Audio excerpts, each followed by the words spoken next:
Okay, good evening, everyone. We are going to go ahead and start tonight, so hopefully some people will trickle in. I know we are competing as far as public meetings. I know there's a meeting tonight also at the city with regard to the Drake Power Plant. But tonight, we made a commitment to the community that we are going to put together an after-action report to try to memorialize some of the lessons that we've learned throughout 2 years of devastating fires within our community. So, first of all, for those of you that don't know me, I'm Commissioner Darrell Glenn, the representative for primarily the Black Forest area where the burn fire occurred. And I just want to again acknowledge all the hard work that so many people in the community have done. This is your recovery effort, and a lot of the lessons that we've learned come from talking to you about some of your experiences with regard to your interface with our county government. The one thing I want to be very clear about, the sheriff has his responsibility, and he gave an after-action report with regard to more of fire-related activities. We are not going to be providing any additional information on that. So if you came here looking for additional information with regard to the source of the fire, things like that, that is not the purpose of this meeting. With regard to the county, once the sheriff turns over that initial responsibility for and the recovery starts, and that's where we really kick in our services. So what you're going to hear tonight are some of the experiences that we learned from our standing up our disaster assistance center. You're going to find out some of the interactions that some of our customers have had with regard to dealing with regional building and the rebuilding effort, some of our community partners, and the importance of mitigation. So I've asked Jim Reid, he's our public services director, to kind of hit some of the high points to kind of go through and capture what we've learned throughout this process. So he's going to give a presentation. After he's finished with the presentation, there will be an opportunity for some questions and answers, and then we'll wrap things up. So I want to turn it over to Jim Reid. Thank you, Commissioner. Is this live? My live? Can you hear me? Good evening, everyone. Thanks for coming. I want to talk a little bit about our after-action report. As Commissioner Glenn stated, we're not going to talk about the firefighting efforts. We're going to talk about the response on the admin side. And there's a big difference, and this is probably one of the first times I think that we've done an admin after-action report other than just the firefighting efforts. So, if I can figure out how this thing works. The Board of County Commissioners directed my department to do an after-action report to see what we can do. This is our second major fire, our second declared disaster here in El Paso County, Waldo Canyon and Black Forest. And what the commissioners have asked me to do is look at what we have, what do we need, and how can we be better prepared. That's not saying that we weren't prepared, but what can we do to be better prepared? And that's what you're going to get tonight. So just a quick overview. How was the report prepared, which I think is important for you to know. What's the purpose of the report? What are we going to do with it? What actions did we have during that fire? What are our findings? What are the recommendations? And then the final assessment. So how did we prepare the report? One of the things when you're in the crowd doing the job, there are probably things that you see every day that you just don't realize are there. How many of you have sold a home in the last 2 or 3 years? Yeah.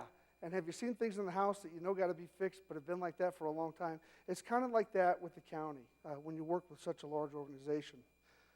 So what we did is we hired a third party, someone who was not part of the fire, someone who wasn't part of the action, and someone who has a vast knowledge of emergency management and training in that, and also can give us the straight answer. Here's what I see. Here's what I think you could do better. And it's not coming from with internal. It's coming from someone with outside with the excellent credentials. If you look at here, Dr. White, could you kind of stand up and say, I'm Dr. White? That's Dr. White. We hired Dr. White to come in and interview folks and talk to them. If you look at his resume, Dr. White is well qualified to come in and help us with the report. So Dr. White, thank you for doing that. And we'll give you an opportunity to speak after the presentation is over. How's that? That can be dangerous sometimes, but we'll work it out. Morning, Doctor. Going on, Phil? How are you? So we wanted to document the actions that each of the departments took identify the best practices, and look for recommended improvement areas. Now, there's several departments within the county, and here they are. So I'm going to go through. Let's do a scenario. On June 11th, we had a wisp of smoke. That wisp of smoke turned into a fairly thin column of smoke shortly thereafter. And then as time grew on, it grew from a small column to a very large column. Now, most of the public is focused on what? Firefighters and law enforcement, right? Our firefighters are out there trying to get a hold of the fire. Our law enforcement are trying to get folks out of the way, out of harm's way. That's kind of where the news is. That's where everything's going on. What you don't see is the peripheral. What you don't see and what you're going to hear about today is what's happening while all that's going on. While everybody is focused on the fire, county business doesn't stop. It continues on. Now, when you manage something that large, does it go A, B, C, D, E, F, G, just like that in order? No. You're managing complete chaos. Why? I've got news stations giving this information. I've got folks telling me information over the radio. I've got other information coming in, and decisions have to be made. So we have to brief the commissioners, hey, here's what's going on. This is going to be a long event. This is not going to be a short event. And it was pretty obvious. 9 days it burned, correct? 489 homes, over 14,000 acres. That's how much burned. That's how much we lost in the Black Forest. What do you think's going on during that whole time frame on the peripheral? What's happening on the peripheral is, what are we going to do with our folks? What do the law enforcement and firefighters need? How are we going to feed these folks? Wait a minute. What are we going to do with the displaced folks? How can we help the folks that are impacted by the fire? What can we do? What are they asking for? What do they want to see? We want to lessen the impact that you suffer. But what's the number one priority? Life. Life safety. That's the number one priority. The commissioners get together and direct the county administrator to direct his staff to make sure we do everything possible for the protection of life. When we do that, that's equipment, staffing, whatever it is. When we do that, when we go from that point, then we go into the recovery phase. You see, after the guys pack up their fire hoses, after the law enforcement leave the area and we allow access back in, it doesn't stop there, folks. A year later today, we're still working recovery in Black Forest. 2 years later, we're still working recovery in Waldo Canyon. It hasn't stopped. Our engineers, our transportation folks, our finance folks, our legal folks, our IT folks, everybody is tied into the recovery effort. So let's talk a little bit about some of that.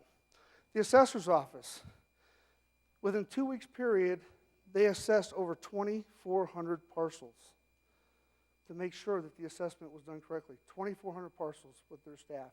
And he has a staff of approximately 70 folks. And he was accurate and nobody got hurt. Believe it or not, how many of you thought it was a good idea that the sheriff gave out homes that were lost?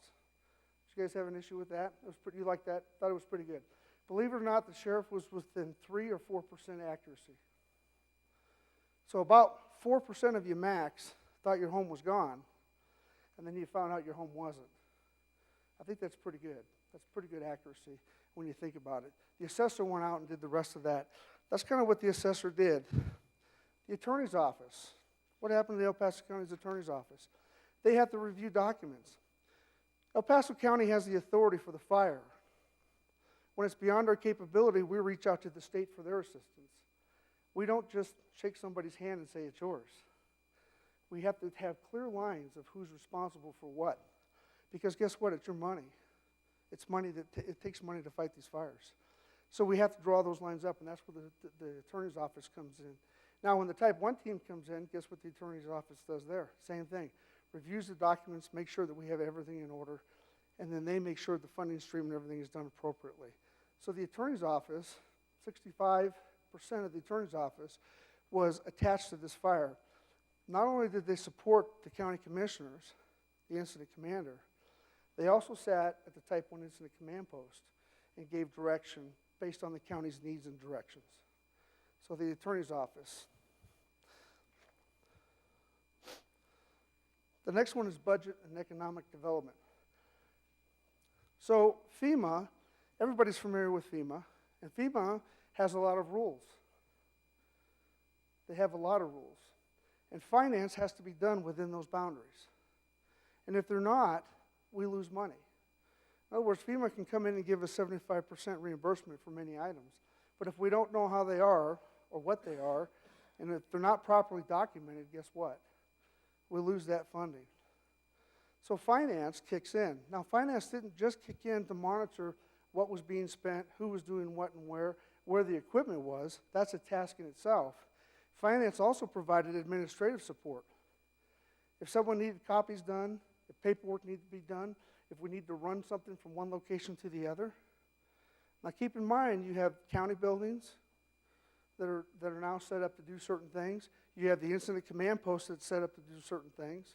And then you have the type 1 team command post that's set up to do certain things. And then you have the Joint Information Center where you folks are at, and that's set up to do certain things. So what happens? We have to get information in between. And if you can't do it through telephone, telegraph, you give it to somebody to bring it to them.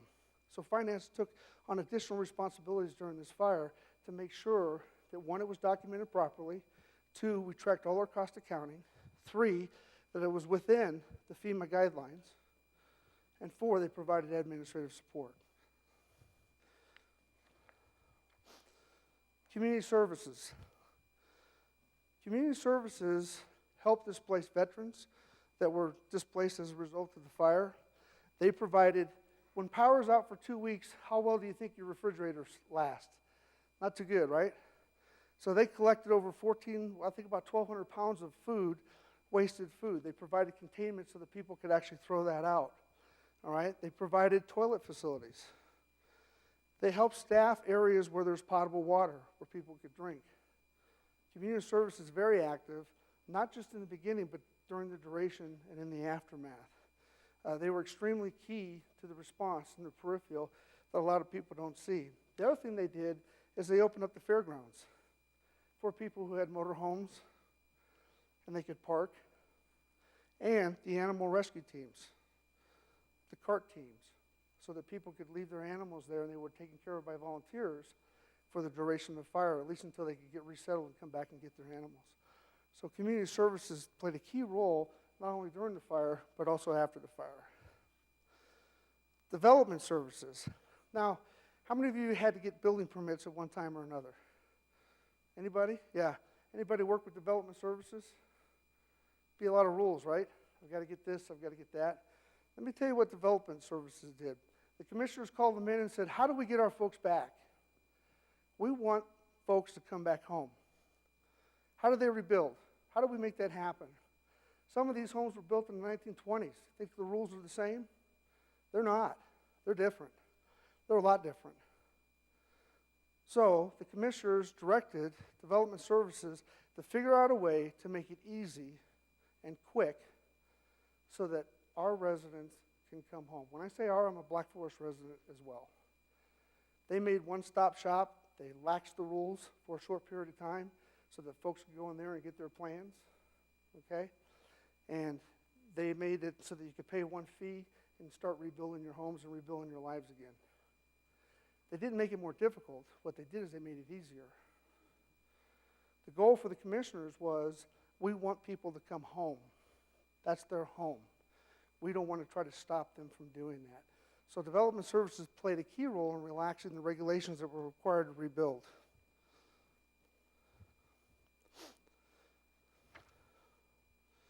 Human services. How many of you were impacted by the fire? Did any of you visit the Disaster Assistance Center? Okay. What were your thoughts on it? Was it good for you? Did it help you out? Yeah, Judy? You got a tetanus shot. Okay, well that's always good. Did you get something to drink with that too and some food? Yeah? Okay. And you? Were you able to take advantage of that?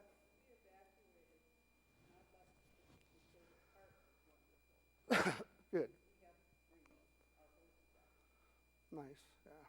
So the Disaster Assistance Center was something that we learned from the first fire. We wanted one location where folks could go and say, I got nothing. Where do I start?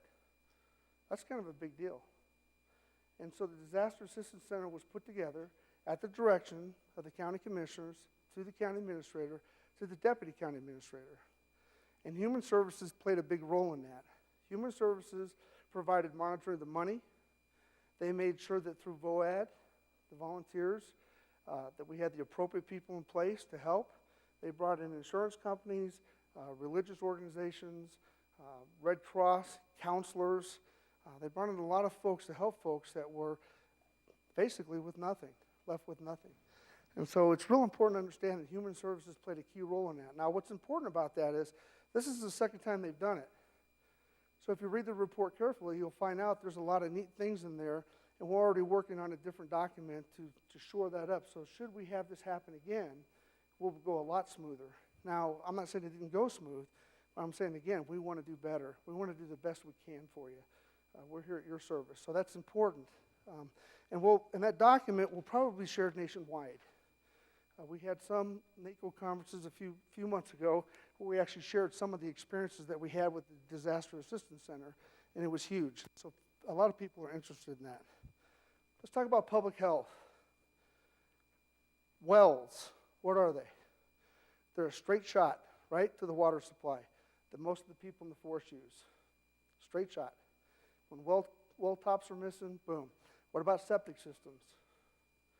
That's why Judy got her tetanus shot with the septic system, to make sure she didn't step into something she shouldn't have. Okay?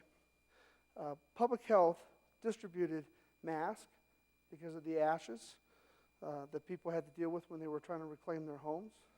They went around and they inspected the wells to make sure they were safe so that we didn't contaminate the drinking water within the forest. They looked at septic systems, almost 400 of them. They certified them before they left. They only do about 350 a year on average. Just in this action alone, they did 400 in addition to their 350. They also had what I thought was an excellent, their website had a lot of information on how to clean up your house, what to be careful of, wash your hands.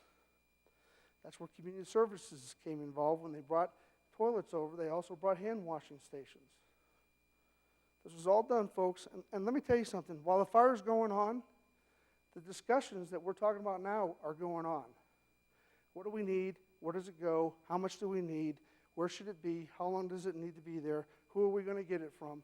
This is going on the whole time that fire's still burning. They're not waiting until it's done. They want to be able to move as soon as the fire is under control or extinguished.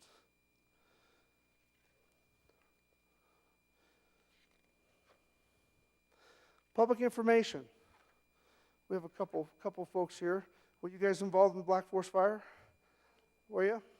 Did you get the information in a timely manner? Did you feel they did a good job? Now, here's what I want to tell you. You had a Black Forest Public Information Officer there. You had County Public Information Officer there. You had the Sheriff's Office Public Information Officer there. You had the Forest Service Public Service Information Officer there. You had the State Public Information Officer there. And you had the Type 1 Team Public Information Officer there.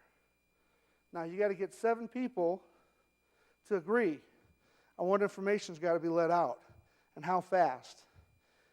I'll share something with you. Having worked this job for quite some time, in all the time I've been here, not once have I ever heard a commissioner say, let's not give them that information yet, let's hold it. No. In fact, quite the opposite. They want that information out. They want people to know. Where's the shelters? Where's this at? Where can you take your animal? Where can you get help? You know, where can you take your motor vehicle? How big is the fire? Where's it at? How many homes are potentially lost? That was constant. And that office was bombarded with information. And they had to separate what was real and what wasn't real because they don't want to give you bad information. Bad decisions are made off of bad information.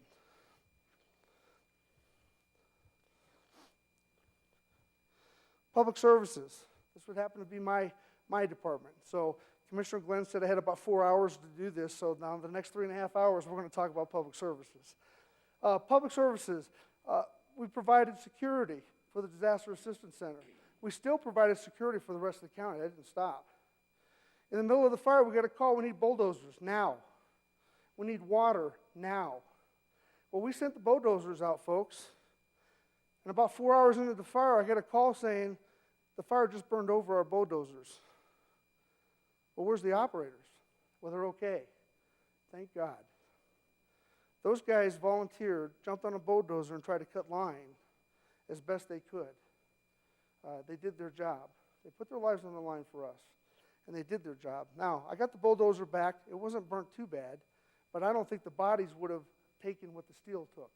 The bulldozer is back in operations. But they did that. When the sheriff opened up roads, now, no street signs, okay? They were gone. We had a couple plastic culverts that were melted, which means we had some dips in the road. And we had to look at road conditions and bridges. Was it safe for you to jump in your vehicle and go home and look at your house? We don't know. So we put our disaster assessment teams together, and we went out. We put signs up. Now, most of you who lived there for a long time know where the stop sign normally is, right? And would probably stop. But some of you probably wouldn't. What's the speed limit? There's none. Let's go. Did I just pass my house? Did I just blow a stop sign? Well, there's no stop sign there. What they did is they put in traffic control quickly so that people could travel in there safely. We wanted to make sure that the roads were safe before you got in there, okay? They also helped staff the Disaster Assistance Center. They provided water for firefighting. And the other thing they did, they took on utilities. You know, after the fire stopped, that was one of the biggest complaints. How long is it going to take to get my electricity back? How long is it going to take to get my phone back? How long is it going to take to get my gas back? That was a big deal. There was a lot of internal damage, infrastructure damage that happened. The utility companies met at our facility, and we worked together to get those things up as quickly as possible, as soon as we could. And we had meetings, several meetings at Commissioner Glenn's directions to make sure that the public could attend and ask those questions. Where's my power? Where's my gas? Where's my electricity? Where's all that at? And we made sure that they were there in one group and that they were all talking the same language and that they were all working together. Let's talk about support services real quick. Support services, IT, telephones, computers. You know, there's not much that doesn't happen here without computers, right? I mean, everything is computers. You just can't work without it. Communication is dependent upon good internet connectivity. Not just written communication, picture communication, phone communication. Communication from the state, the National Guard, all the resources that are coming in to support are reliant upon IT. Within 90 minutes, our IT office, with a staff of about 70, were able to increase the bandwidth so they could handle the amount of information that was coming in and the amount of information that was going out. And they didn't just do it at the Emergency Operations Center, folks. They did it at the Incident Command Post, the Type 1 team, over in my building. They were all over this county, 70 folks. They worked 24/7, 365 to make that happen. And it was a tough assignment, and they did a good job. And you'll see in the report, a lot of people give a lot of comments to the support that IT gave us, and it was good. You needed it. You know, when something happens and people start using the cell phones, what do the cell phone towers do? They die, right? Yeah. So, and then you have 800 megahertz radios. How good are they? Not so good, all right? So you go back to ham radio, but you can use text. It's usually not that, doesn't take that many resources. The Deputy County Administrator was given the tasking of the DAC. And Mr. Gore, he's here. Would you raise your hand? Hi, Monty. This is Monty. Monty was in charge of making sure that you received the services. They didn't open up just one DAC. They opened up two. They brought one closer to Black Forest and rather have me come all the way down to Garden of the Gods. They staffed two disaster assistance centers. That was difficult. That was a tough thing to do. But they did it, and they made it happen. The one thing that they did from the Waldo Canyon fire, the DAC did, which I thought was phenomenal, is they put together something called a DAC pack. In other words, they kept what they did during the Waldo Canyon fire, and they put it together in a package. And when it was time to open up the DAC for the Black Forest Fire, all Mr. Gore did was open up the book and say, okay, I need, let's go.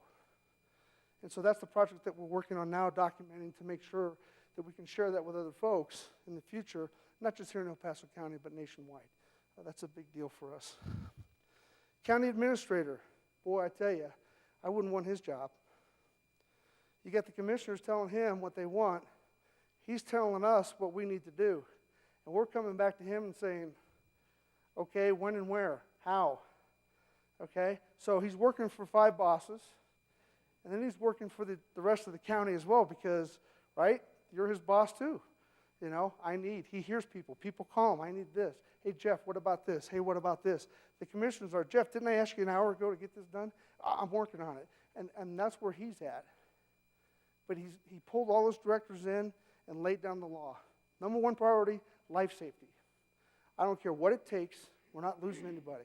We're not going to do it. Life safety, both to just the folks in Black Forest as well as the responders. Number 1 priority, okay? Number 2 priority, make sure we're ready to let them go home. Make sure the roads are safe, make sure they've got water, make sure they've got food, and make sure they've got some information on where to start to recover, okay? We want to make sure they can go home, okay? And 3, make sure none of our folks get hurt trying to do it. Because I'm going to tell you something, if you look at our force reduction, $45 million in reduction, that means staffing and resources. It was difficult for us to staff a lot of these things and get a lot of these things done, and we'll go over most of those here shortly. Then the county commissioners. Commissioner Glenn especially. Here's some of the things that people don't see. Commissioner Clark had already suffered Waldo Canyon and understood what Commissioner Glenn was going through. So some of the neat things that happened is you had Commissioner Clark team up with Commissioner Lathan while Commissioner Glenn was out in the field, and they were coaching each other. They were helping each other. You had Commissioner Littleton and Commissioner Heisey out there taking care of some of the other bigger stuff that we had going on. Hey, I need help. Where are you at? Can you help me with this? It was a phenomenal team effort. Politics, ladies and gentlemen, was put to the side. It was about doing the right thing. And I tell you, I just thank you, Commissioner Glenn, and the rest of you guys for what you did. I think you did a phenomenal job of jumping out there and making sure things happen. Now, in the report, there's some things that we talk about, and then I'll have Dr. White talk. One is staffing. The county has enough staffing to do what it needs to do. When you add 2 major events in that, it tends to put us behind on what we're supposed to do every day. Regardless of the fire, county operations still continued. People still came to Human Services for help. We still had to grade roads, okay? There was still work that needed to be done. There were deadlines that needed to be met for federal statutes, so forth and so on. So staffing was an issue. In the incident command system, we call the 12-hour operational period. That's where someone comes in, works their first operational period, 12 hours, they get relieved, and we go down to the next 12 hours, the second operational period. What we were finding out is we had enough folks for that first hit, that first 12 hours. It was that second 12 hours that we started to struggle. Now, a lot of people stayed over for the second operational period, which means they didn't sleep for 24 hours. Now, remember, this fire happened in the afternoon. So 2 days later, we still had the same people manning the same stations at the same locations. And they're pretty doggone beat, okay? Now we try to bring in second wave. It was a 9-day operation of continual operations. So staffing was an issue for us. The other issue is, if you know, the county had a $45 million reduction in income. And I got to tell you, it impacts our resources. It impacts our ability to have the appropriate IT equipment. We didn't have extra laptops to spread out everywhere. We were struggling to find somewhere we could take them and relocate them and help folks out. Our IT infrastructure needs some work on it. But there are things that we're doing. Training for my guys that ran the bulldozer. They needed training. You know, they volunteered to go out and do it. Well, I'm going to tell you something. Monday of this week, I had 7 guys graduate the Wildland Firefighter Bulldozer Academy. I now have 7 employees that can go out and do what they're supposed to do and know what they're doing. So this was a great lesson learned for us, and it was something that we were able to take care of. Folks, I'll tell you, I'm very proud of the folks at El Paso County. They stepped up. Even though when they were tired and they were still trying to get things done, they stepped up. At no time did I ever hear, we can't do that, or we don't know how we're going to do that. They did it. The other part of that is, today, a year later, we're still involved in grants. All the departments are involved in federal grants. And if you've ever taken FEMA money, it can be painful, okay? But it's helpful. But we have to follow the rules. There's a lot of engineering going on. Casey Lane. How many of you know where Casey Lane is? Yeah, as a result of that fire, what happened? The ground became hydrophobic, right? It didn't hold the water, and we lost 30 foot of road, 25 feet deep. Just that fast. It was gone that fast. All summer long, all through the winter, our guys have been out there working the ditches. We were able to fix Casey Lane thanks to Denver International Airport, believe it or not. They had culverts that were left over. I will tell you, if you live on Casey Lane, it'll outlast every one of us in this room, because that thing, a jet can land on it, and it'll be okay. So you've got a culvert there that can handle anything that comes down the pipeline. We just changed the drainage on Shoup, that project. I'm sure you got to see some of that. So there's a lot of things that we're doing to try to improve that. You'll see stormwater is going to be an issue to some extent, because all that water that's coming down the hill is going to add to it. It's not going to take away, it's going to add to it. And we need to continue to be proactive to try to control where that water goes and how it flows. So there's a lot of that. We're still working issues up at Waldo Canyon, and our staffing hasn't changed. In some cases, it put some folks 6 to 8 months behind. Some of us just still haven't got caught up. And we're going to continue to do what we need to do to support the effort and to continue to support you. So at this point, I'll let Dr. White talk about what he felt, what he got from the interviews, and if you have any concerns or comments. Thank you, Jim. I'm Rick White, and this time last year, my wife and I were with 14 members of our family on a cruise in the Caribbean, celebrating our 30th wedding anniversary, when all of a sudden my wife said, "Hey, look, honey, Colorado Springs is in the news." That's the first we heard about the fire. We live up in Northgate, and our community was under a advanced evacuation notice, though fortunately they didn't have to evacuate. I've worked with Jim before on exercises that we did through Northern Command. I've done exercises at the national level, international level, and here in Colorado Springs. Last exercise we worked together was something called Faceted Blaze that was done 2 months before the Black Forest Fire. Faceted Blaze looked at United States Northern Command and Defense Support to Civil Authorities in a wildland fire situation, and we looked at 2 specific scenarios, one out in California and one here in Colorado Springs. And we did a repeat of the Waldo Canyon fire, and in that exercise we had folks from Fort Carson sitting next to our fire marshals, and they were exchanging cards, and because of that, in some respects, we were able to, there was a faster response from the military for Black Forest Fire, something that they were criticized for in the Waldo Canyon fire. So based on experience, Jim called me last November and asked me if I'd be interested in doing the after-action report for the Black Forest Fire. I told him certainly I'd be very happy to do so. I've done dozens of after-action reports, and the definition of a good after-action report is a good exercise is one that fails, because only by finding the failures can you find the seams, gaps, and shortfalls that you want to correct before the next emergency comes along so that you're ready for them. And that's what we wanted to do. And I asked him, I said, well, why are you doing an exercise, or why are you doing an after-action report for administration services when there's already an after-action report being written on the tactical operations? And Jim brought it to my attention that tactical operations, in the case of Black Forest Fire, lasted less than 2 weeks, and they received national attention. Lesser known, and what he wanted to highlight, is the work that goes on, in this case, for years after the fire, that the county administration carries that burden, and not just from the fire, because after the fire was gone and after the 9,000 firefighters left, the county administration was still dealing with recovery and services to help people get back into their homes. And while they were doing that, we had the floods down in Manitou Springs.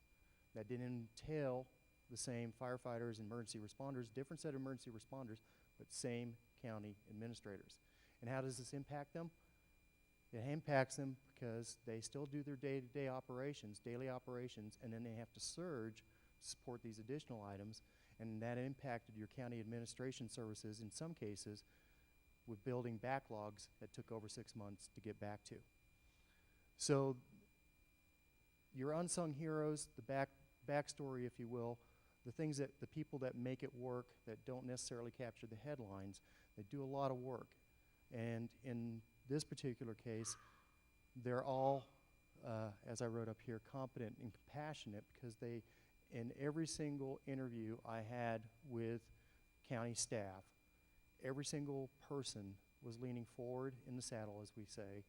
They were eager to do whatever it took to get the job done, as Jim told you. In my 20 plus years working with governments and government agencies, I'm proud to say that I'm a citizen of El Paso County, and I have these types of folks working for me as a taxpayer. Now I say that, and some may wonder, did I maintain my objectivity in doing this after action report? And I would like to say yes. We were looking for the smoking gun. We were looking for things that could help us for the next disaster, and that's what this whole report was about. And one of the things, another innovation that Jim gave me in order to help get this in terms that will help us for the next disaster, is that we purposely departed from the standard FEMA format for an after-action report. And if you know anything about after-action reports, if you read any of them, sometimes it's hard to get the whole story because it seems like you start in the middle.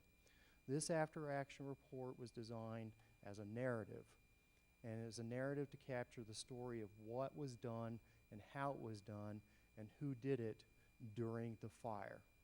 And so in this particular after-action report, we hope that we captured the stories, we captured the backstage scenes, and so that people can understand the importance of what's being done and how the taxpayers' concerns are being seen to by the staff and administration in El Paso County. So, having said all that, Jim? Thank you, Dr. Wood.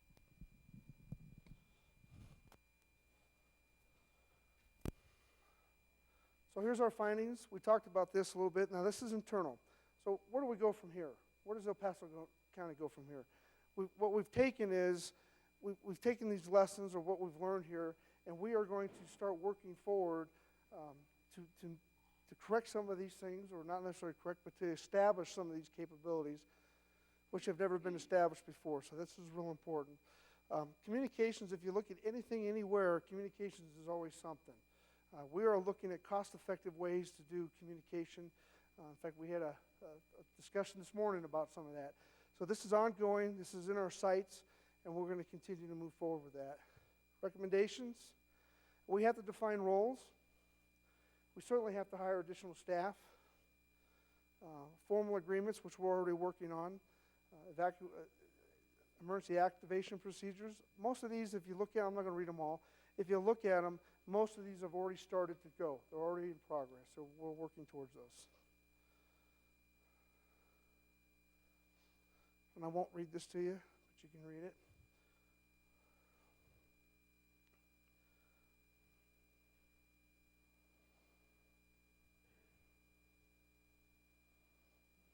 Okay, any questions that we can answer for you? Come on, you're killing me. I put a suit on at 6 o'clock at night. You got to have some questions. No questions? Really? How many of you can I get to volunteer for the county for the next disaster? Can I get some volunteers? I'll take it. One of the things that someone can give somebody is their time. It's a very valuable resource. And I got to tell you, there's a lot of things we could not have done without our volunteers. So looking forward to working with you guys in the future And thank you for your time. The one thing Jim, thank you very much. And you know, this is a perfect example of our staff. We've had several key members here, but I can tell you I am so proud of our staff. These guys work behind the scenes 24/7 to make sure that they provide those services for you. So all the things that you see, the services that you provide, there's so many people that just care. They live here, they invest their time, they continue to motivate people. And I tell you, this is the best staff that I've ever worked with. I've spent 21 years in the military, and I've gone through so many things from the city on, but I've never had an experience like this with our county staff. So I want to personally thank them. And I also want to thank the community again, because this is your recovery. The one thing that I am most proud of is after 2 straight years, when people talk about this, you know, you make national headlines and people ask, well, what'd you see? I saw so many people, so many organizations, faith-based groups, you name it, groups, just family members that said, hey, I have extra clothes, I have whatever. Where can I drop these things off? We've had so many people that have come together to rally and take care of one another, whether you lived in the burn area or not. And that's something that we should be very proud of going forward. We go to a lot of conferences, and everybody points to El Paso County. And they say, how did you guys do it? And I said, we did it because we are a community. You know, we tend to make news in other areas, but I am so proud when you have a disaster like this. That's where your character comes out. And that's when you go out there and you talk to people, whether if they were people from the Waldo Canyon fire that spent time sitting down with some of the Black Forest people trying to talk through that, through the insurance process, some of the grieving process. There's still people that are out there right now that are grieving because you go through the recovery at different stages, and that's something that I want to make sure people understand. That even though we're giving this after-action report, we still have a long way to go. We are going to be here 24/7 as your county to provide whatever services that you need. But as Jim stated, we still have a job to do, not only to help with the rebuilding effort, but to make sure that we're forward-thinking, leaning forward, so that in any event that something like this happens, that we are in a better position to respond. But also from a policy standpoint, we need to take a hard look at what are some of the things that we have to put in place so that we can help the community. We have a huge stormwater problem. We're going to have a community conversation about that. That's something that we're going to talk about, because when you have fires like this, you can see what happens now that the fire's gone, but when the rain starts, that has a huge impact on this community. We need to continue to work with people on the importance of mitigation, because it doesn't matter how well you personally take care of your property. If your neighbor's not doing the same thing, that's an issue. So we need to be able to rally and try to work together to educate people on why we need to do this. So again, we have a lot of success stories out here, but I want to make sure that people understand that we get it. We're in this for the long haul. We understand that this is a marathon and it's not a sprint, and I just want to make sure that you understand that as your county, we're going to be here for you. So with that, you know, this is formally the end of the Long Range Recovery Committee. We made a commitment that we stood that up. We created the different organizations so that we could streamline this process, and Jim did a great job kind of explaining how we did that. So we no longer need to have a formalized committee, but I just want people to know that while we're deactivating that, we're still going to move forward. We're still going to, just like we're working with Waldo Canyon, we're going to continue to move forward, and you can expect the best from your county government. So thank you very much. Please make sure you get a copy of the CD, share it. Hopefully we will put this on our internet. I'm sure we will do that. And again, we will be in a position ready to serve. So thank you very much for spending some time with us.